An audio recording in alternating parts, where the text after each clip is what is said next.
O senhor começará o seu mandato com um dossiê muito pesado para gerenciar, que, aliás, já está gerenciando desde 2022, a crise no leste da República Democrática do Congo.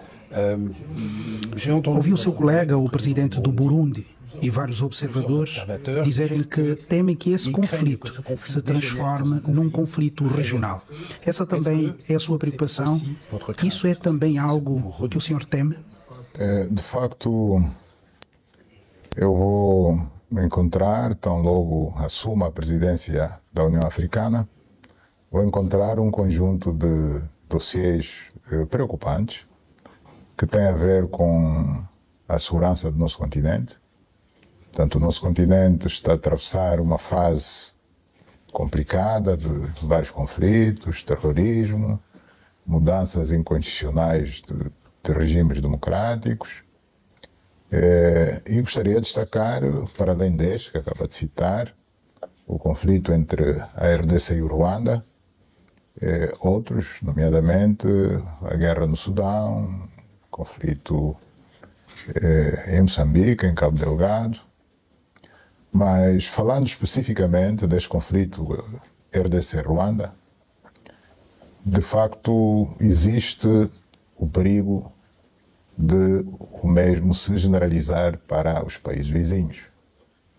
Portanto, é necessário que tudo seja feito no sentido não apenas de evitar que isso aconteça, mas de regressarmos a um ponto, não diria bom, em que nos encontrávamos, mas em que vigorou pelo menos um cessar-fogo. Havia negociações aqui no quadro do chamado processo de Luanda, a nível ministerial, onde foram conseguidos importantes ganhos. A RDC considerava ou considera que a presença de tropas das forças de defesa do Ruanda em território seu é algo que é inaceitável. E nesse encontro de Luanda, do dia 14 de dezembro passado, conseguiu-se o compromisso de o Ruanda abandonar o território, retirar as suas forças do território do Congo Democrático. De igual forma, o Ruanda considera que as forças democráticas de libertação do Ruanda constituem uma ameaça à sua segurança e, a esse nível ministerial, conseguiu também, na mesma data, o compromisso por parte do governo congolês de neutralizar as FDLR. Eu creio que foram dois grandes ganhos que cada uma das partes conseguiu alcançar e que não deveríamos desperdiçá-los. Portanto, devia-se partir desta base, deste compromisso assumido ao nível dos ministros, para que os chefes de Estado dos dois países assinassem então o Acordo de Paz, de Luanda, para pôr fim a este conflito. Portanto, eu vou encontrar este dossiê e outros e naturalmente que continuarei a empenhar, embora considere que na minha nova condição de presidente pro tempore da União Africana, não me devo dedicar exclusivamente a um conflito. Para ser mais claro, quero dizer que devia passar o testemunho a um outro país, a um outro chefe de Estado, para ser o medianeiro deste conflito, de formas que o presidente da União Africana se possa dedicar a este, mas também a outros conflitos. Alors, est-ce que ce président a qui vous allez passer... Este presidente a quem o senhor vai passar o bastão pode ser, por exemplo, o presidente William Eu Ruto? prefiro não citar nomes porque não será uma indicação minha. Temos que, primeiro tem que haver países e chefes de Estado que se disponibilizem para tal, tem que haver vontade.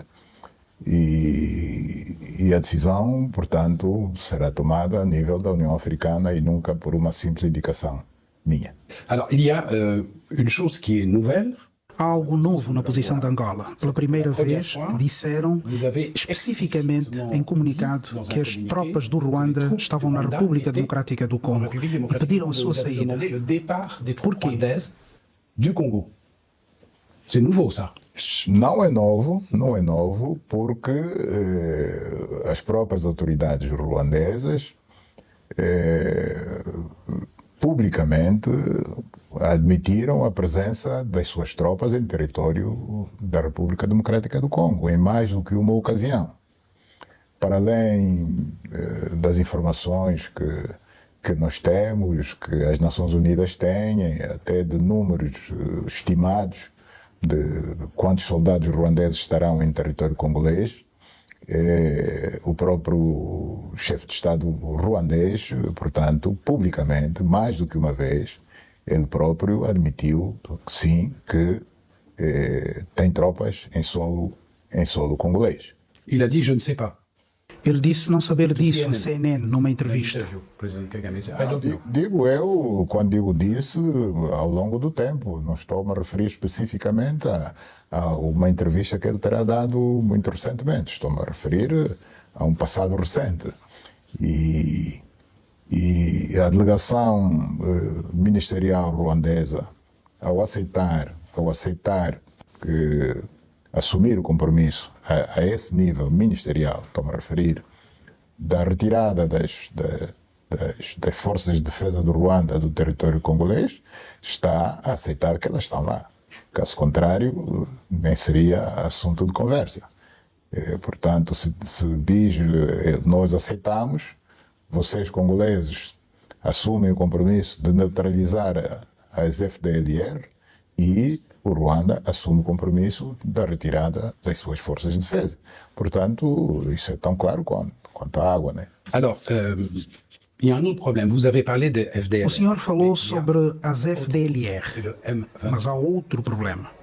Est-ce qu'il O faut, M23. selon vous, Acha que se deve negociar com o M23? fait partie de la solution. Est-ce qu'il faut parler O governo au M23? de Kinshasa considera o M23 um grupo terrorista. O M23 faz parte da solução? Avec le M23. Négocier. Bom, o mandato que eu recebi da União Africana era para trabalhar na normalização das relações entre 12 Estados. 2 países vizinhos que devem, como regra, ter boas relações de vizinhança, de amizade, cooperação econômica, preferencialmente. Este é o mandato que eu recebi. E é sobre este mandato que eu tenho vindo a trabalhar.